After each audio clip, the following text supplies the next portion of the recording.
we're going to take a look at the life of Benjamin Franklin. Maybe you are unaware of this, but there are two sides to the life of Ben. There is the side of the historians who think they know what happened, and there is the side of his friend who is there with him through it all. Let's take a look at the two sides. Benjamin Franklin was born on January 17, 1706 in Boston, Massachusetts. Ben was known as one of the founding fathers of the United States. He was also known as a writer, inventor, and even scientist. Out of 17 children in his family, Ben was the 15th child born. Benjamin received only a few years of formal education before being removed to help his father in the candle shop. At the age of 12, Ben became an apprentice to his brother working in a print shop. By the age of 16, Ben was writing articles and having them published in the Boston paper. By the age of 17, Ben was tired of the mistreatment he received by his brother in the print shop and set off on a new journey to establish his own printing business. He traveled to New York and then on to Philadelphia, where he established his success and lived the rest of his life. Arriving in Pennsylvania, Ben spent what little money he had to open his own print shop. After 2 years of business, Ben's business became very successful when he started producing a large range of material which include government pamphlets, books, and currency. Ben then became the owner and publisher of the popular colonial newspaper, which was the Pennsylvania Gazette. Ben then became more popular and financially successful when he started printing and publishing the Poor Richard's Almanac. The almanac was published successfully for 25 years. It became known for witty sayings which dealt with the importance of diligence and frugality. One of the sayings included, "Early to bed and early to rise makes a man healthy, wealthy, and wise." When Ben turned 42 years old, he had expanded his business throughout the colonies, which allowed him to make enough money to quit working. At that time, Ben started pursuing his lifelong interest in science. Ben conducted science experiments that contributed to the understanding of electricity. Through this study, he invented the lightning rod, which prevented buildings from catching on fire due to lightning, and he helped coin the terms battery, charge, and conductor.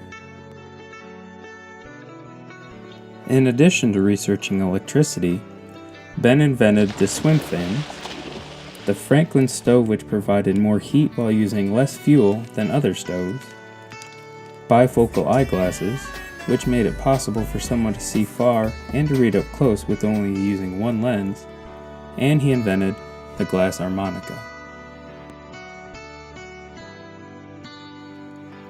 Ben also played an important role in establishing the colonies. Ben was chosen as a representative and a delegate for the American people.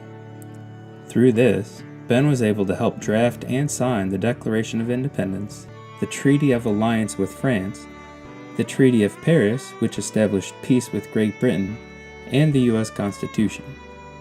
Ben was the only founding fathers that signed all 4 of the key documents regarding the establishment of the United States.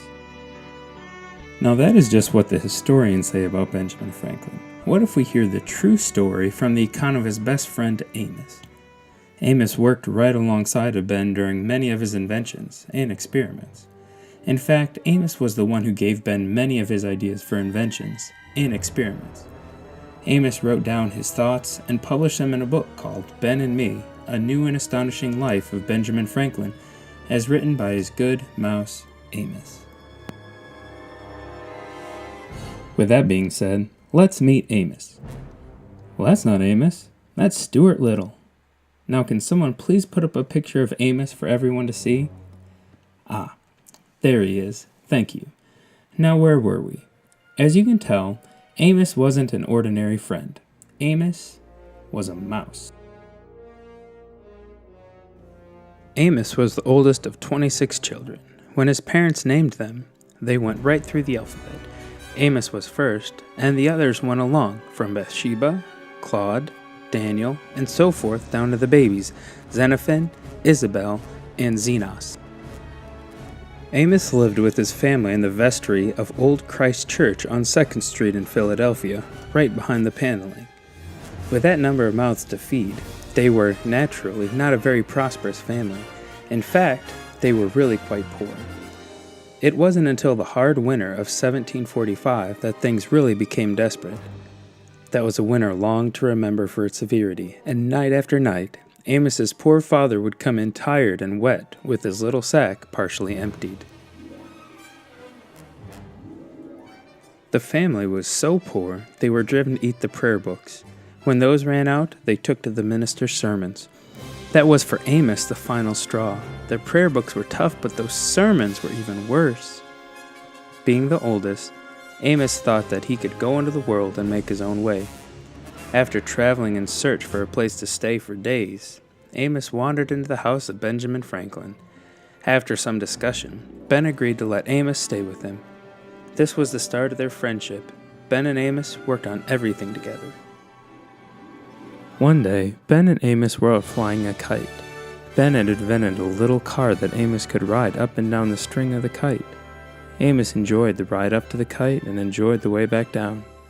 Everything was great between Ben and Amos until this point. On one hot July afternoon, Amos had ridden aloft and was lulled by the gentle motion of the sun's warmth. Amos had indulged in a long nap. From this, Amos was awakened by a violent tossing of the kite. Amos once realized from the black and threatening clouds that a sudden thunderstorm was rapidly approaching. Its primary gusts were already tossing the kite wildly about the sky. Hastily preparing to descend in his little car, Amos was horrified to discover that it was not there. Amos jerks on the string to signal Ben, bringing no response. The ugly details of his plot began to draw on him. Amos had recalled his haste to launch the kite and his never-ending talking while doing so, all designed to hide the fact that he had removed the car. With or without his consent, Ben had resolved to keep Amos aloft during the storm. Amos sought wildly for some method of descending the string, but the wind by now was so strong that all his efforts were required to cling to the frail platform. The wild plunging of the kite, the driving sheets of rain, the continuous lightning flashes, and the crashing thunder all were so terrifying that Amos could only hang on and pray. As shock after stiffening shock ran through his body, there was no further doubt in his mind as to the nature of the lightning. It was electrical, decidedly so. Blue sparks crackled from his whiskers. Every hair stood on end, and his frame was convulsed by the never-ending shocks.